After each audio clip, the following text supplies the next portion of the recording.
bonjour, Monsieur le Président du Conseil général, plutôt Madame la Vice-Présidente du Conseil régional, Monsieur le Général de brigade, commandant du secteur militaire de Oued Daab, Messieurs les ministres, Mesdames, Messieurs les secrétaires généraux, Mesdames, Messieurs les directeurs généraux, Mesdames, Messieurs les ambassadeurs, Mesdames, Messieurs, honorables assistances, c'est d'abord un grand plaisir d'être une nouvelle fois parmi vous et je voudrais remercier et féliciter les organisateurs pour cette manifestation qui devient une manifestation incontournable dans le paysage des échanges d'idées et de débats, et que surtout sur ce thème qui aborde le positionnement du Maroc en Afrique à l'aune de la vision éclairée de Sa Majesté le roi Mohammed VI, que Dieu l'assiste.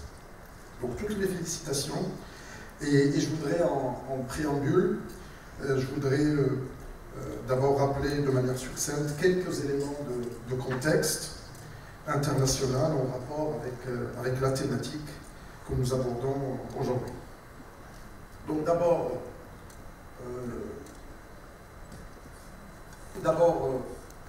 un contexte international qui devient, j'allais dire, très contraignant, pour ne pas dire très difficile à suivre, un raccourcissement des cycles d'innovation et une incertitude, si je reprends juste ce que nous vivons aujourd'hui, ce que nous avons vécu, je dirais, il y a 2 ans, même si l'être humain est toujours amnésique, nous avons vécu le Covid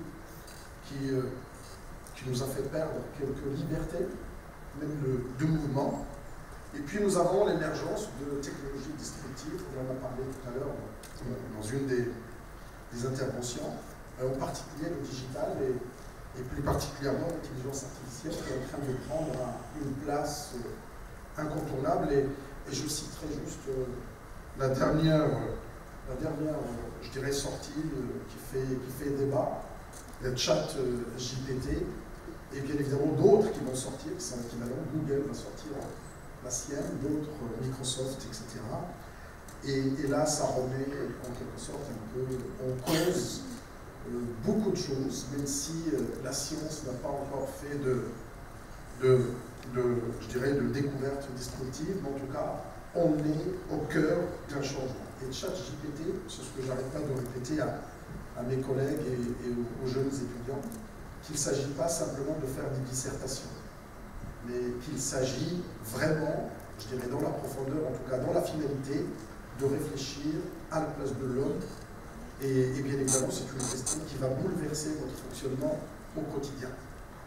Et de là, bien évidemment, le rôle central de la science et de la technologie, et bien évidemment, le poids de l'économie immatérielle et les enjeux de durabilité. Tous ces éléments-là sont aujourd'hui, j'allais dire, au cœur du développement du capital humain, pour lequel Sa Majesté, que Dieu l'assiste, nous incite absolument à revoir la manière dont on suit, en tout cas, et on forme. Dans le temps, on avait ce que j'appelais l'université 1.0, c'était le transfert de la connaissance, où il y avait, je dirais, des conférenciers, ou en tout cas des scientifiques, qui transmettent leur savoir de manière religieuse, pratiquement. Puis on est passé à l'université 2.0, dans laquelle on demande à ce qu'il y ait de l'économie, on demande à ce qu'il y ait du transfert, et puis 3.0, l'arrivée du numérique, et puis 4.0, ce qu'on est en train de vivre aujourd'hui, probablement 5.0 très vite. Et les cycles, en quelque sorte, je dirais, d'invention ou d'innovation sont devenus beaucoup plus courts. Si vous regardez les inventions des 100 dernières années, et puis vous focalisez sur les 15 dernières années, vous allez voir qu'il y a des transformations considérables, toujours avec la même science, en quelque sorte, mais on fait de l'innovation, ce que j'appellerais du pas. Et donc, bien évidemment, depuis 2000, nous vivons de vraies ruptures sur le plan scientifique, mais nous avons l'impression que tout ça est doux, et donc nous subissons. Et je rappelle souvent, je le dis régulièrement, cet appareil dont on est devenu pratiquement accro ne date que de 2007. Et si vous regardez 2007 jusqu'à aujourd'hui, ben, je vous laisse imaginer ce qui va se passer d'ici 2030. Eh bien, on commence à avoir quelques éléments avec le chat GPT. Et donc, si je donne quelques chiffres, les grandes mutations qui sont en train de se dérouler aujourd'hui, les déplacements de la demande en faveur des compétences élevées, et que les chiffres sont devant vous. L'automatisation menace 375 millions, ce sont des chiffres qui sont donnés par des spécialistes, et que vous regardez les éléments qui sont en train de se passer. Si je prends juste le digital et l'intelligence artificielle, les chiffres d'affaires qui sont en train d'évoluer sont des chiffres d'affaires qui sont considérables en milliards d'euros, et que le positionnement de notre continent devient incontournable et il devient indispensable dans cette partie. Et donc, bien évidemment, toujours des perspectives favorables à l'Afrique. Si je prends un seul point, bien évidemment, il y en a d'autres, c'est la démographie, mais il y a bien évidemment toutes les richesses lumières, toutes les richesses, je dirais, même d'environnement. Et je discutais l'autre jour avec un industriel étranger qui voulait investir dans l'énergie. Et que, bien évidemment, dont tout investisseur, souvent, on ne lui demande pas s'il investit dans l'éolien, s'il investit dans le solaire. On ne va pas lui demander de payer le vent, on ne va pas lui demander de payer le solaire. Je crois que le solaire, pardon. Et que notre pays regorge, en tout cas l'autre continent, regorge de ces éléments-là, et qu'il va falloir aussi se poser la question de manière philosophique, quel est le degré d'investissement qu'on pourrait accepter pour tenir compte de ces éléments. Alors bien évidemment, ce sont des perspectives qui sont très, très favorables. Nous avons encore un autre élément qui est très favorable, c'est 14% de l'effectif des étudiants qui sont en mobilité internationale. Pourquoi je parle de ça? C'est tout simplement parce que c'est un gisement aussi de compétences scientifiques que possède la diaspora. Et je pense qu'il faut aussi des politiques, et le discours de Sa Majesté le Dieu l'assiste au mois d'août a beaucoup insisté sur cette question, que comment utiliser nos compétences du monde, nos compétences africaines du monde, comment essayer de les mobiliser pour le bien de notre pays et de notre continent. Et on parle voilà, de l'Afrique qui va porter son PIB de 2600 milliards à 7200 milliards d'ici 2030 selon le FMI. Et je pense que c'est sous-estimé parce que ce sont des conditions, je dirais, de calcul qui vont dans le sens défavorable. Une forte demande de l'enseignement supérieur dans tous les continents du monde, en particulier l'Asie, mais nous avons dans notre continent 164 millions de jeunes étudiants qui vont atteindre, qui vont en tout cas être dans nos murs, dans nos universités. J'irai rapidement sur la demande sur le plan international, et vous voyez aujourd'hui ce qui se passe, ne serait-ce qu'à notre micro-échelle de notre continent, le Maroc. Aujourd'hui, si je parle juste de la médecine, nous formons à peu près 1500 médecins, la moitié partent avant de finir leur diplôme. Ça veut dire qu'il y a en quelque sorte un peu une fuite de cerveau que nous ne pouvons bien évidemment pas combattre, mais que nous devons former plus pour en garder plus. Et c'est ça la démarche sur les orientations de Sa Majesté le Dieu l'assiste, que le gouvernement a décidé de doubler les effectifs d'ici 2026, de telle sorte de répondre à ces enjeux. Si vous pouvez passer, la mobilité internationale sur laquelle nous nous focalisons, sur les orientations de Sa Majesté le Dieu l'assiste, pour qu'il y ait une mobilité intercontinent, qu'aujourd'hui nous avons déjà fait beaucoup d'efforts à l'échelle du Maroc, mais que nous avons besoin pour rapprocher notre jeunesse, pour rapprocher notre civilisation.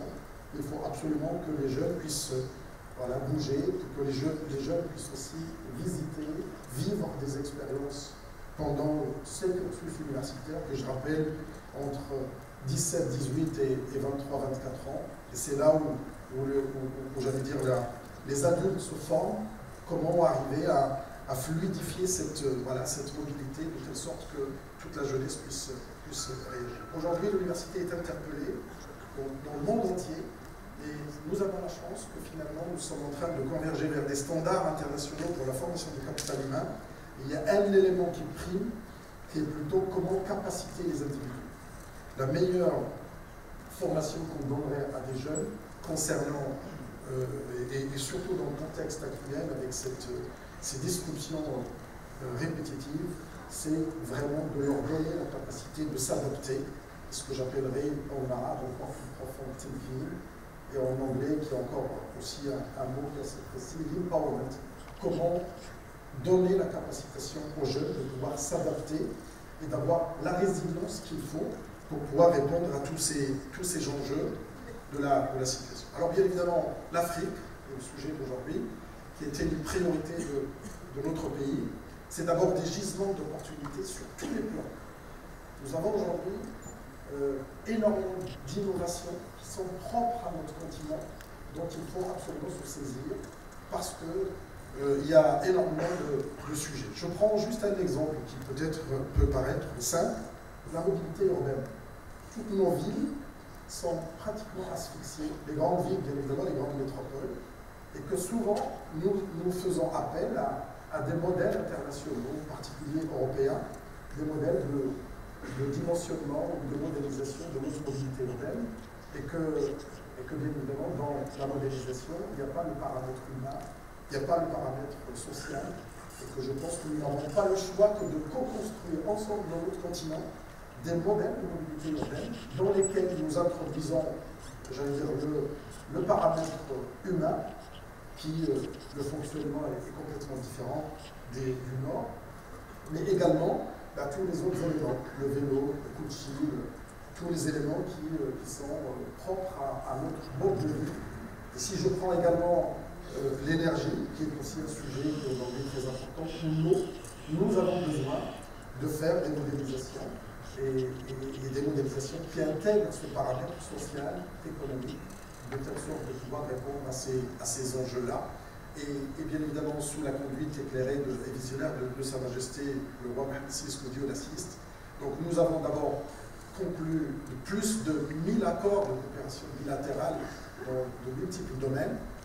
Je citerai également tout le domaine de l'enseignement supérieur, avec toutes les universités, avec toutes les relations que nous avons établies sur le plan scientifique et sur le plan recherche. C'est la dynamique des investissements en Afrique, je pense que d'autres parleront, et on en parlait déjà. Consolidation des dimensions spirituelles de la coopération, et puis également toute la contribution effective du Maroc au renforcement de la paix et la stabilité de notre continent, et la mise en œuvre d'une politique d'immigration à visage humain. Les exemples que nous entendons aujourd'hui sur le plan international prouvent encore une fois que notre pays est sur la bonne voie, et la manière de gérer ces problématiques de manière humaine et de manière sociétale est très importante. Aujourd'hui, la progression soutenue globale des étudiants, nous avons à l'échelle du Maroc 23 000 étudiants étrangers, dont pratiquement 85% qui viennent de notre continent, avec des bourses, et je tiens encore une fois à profiter de cette occasion pour remercier le ministère des Affaires étrangères et l'AMSIR en particulier pour le soutien qu'elle apporte à notre système universitaire. Et puis, bien évidemment, beaucoup de projets de recherche et de développement que nous continuons encore à renforcer pour développer ce lien qui, à mon sens, j'allais dire, nous rêvons, un certain nombre de ministres dans notre continent africain, nous rêvons d'avoir un Erasmus africain qui nous permettra de pouvoir échanger et de faciliter cette mobilité dans des conditions qui soient les meilleures conditions possibles. Vous connaissez l'importance de la formation des jeunes quand ils sont à 17-18 ans. Vous avez 4 ou 5 ans comme fenêtre pour essayer de les former et de pouvoir construire leur personnalité. Et je pense que le cadre est propice pour pouvoir échanger et pouvoir donner les moyens d'une stratégie intégrée et co-construite entre notre pays. Et bien évidemment, le pari stratégique, c'est l'économie du savoir, la société du savoir. Si on veut protéger nos pays contre l'extrémisme, contre, j'allais dire, toute cette situation, le meilleur moyen, c'est de capaciter les jeunes et de leur donner les moyens de pouvoir réagir et pouvoir, j'allais dire, réfléchir par eux-mêmes. Et je dirais, encore une fois, si vous pouvez passer le slide, c'est dans ce sillage que le pacte ESRI, que nous avons intitulé Plan d'accélération et de transformation du système de l'enseignement supérieur et de l'innovation, nous essayons de partager avec nos homologues, avec nos amis du continent africain. Un des avantages que nous vivons aujourd'hui, c'est que les cartes se redistribuent, que l'accès à l'information, l'accès à la science, l'accès à la créativité, à l'innovation devient démocratique et que nous avons la chance d'avoir la jeunesse. Dans notre pays, comme dans tous les pays africains, aujourd'hui nous avons une caractéristique linéaire jusqu'à 2045, pour d'autres pays africains encore plus, et que si vous regardez sur le plan international, sur le plan histoire des nations, tous les pays qui sont développés pendant cette phase de courbe linéaire de la jeunesse. Et je pense qu'aujourd'hui, le vrai capital, au-delà du capital immatériel, mais le vrai capital aujourd'hui devient le capital humain, et c'est pour ça qu'il y a une vraie compétition sur le plan international. Les grandes firmes, aujourd'hui, embauchent directement sur Internet, font les interviews directement sur Internet, il n'y a plus de frontières. Et un autre avantage, c'est qu'aujourd'hui, le milieu de l'enseignement supérieur est en train de converger vers un standard international. Il n'y a plus de standard ni francophone, ni anglophone, ni sinophone. Il y a un standard international. Et je pense que notre continent a toutes les capacités, sans aucun complexe, de pouvoir rentrer dans ce standard. En tout cas, c'est ce que nous essayons de faire dans notre système universitaire marocain, dans notre gouvernement, de telle sorte de mettre au cœur du dispositif l'étudiant et sa capacitation, de telle sorte qu'il puisse être capable de s'adapter, d'être résilient et de pouvoir répondre à tous les enjeux.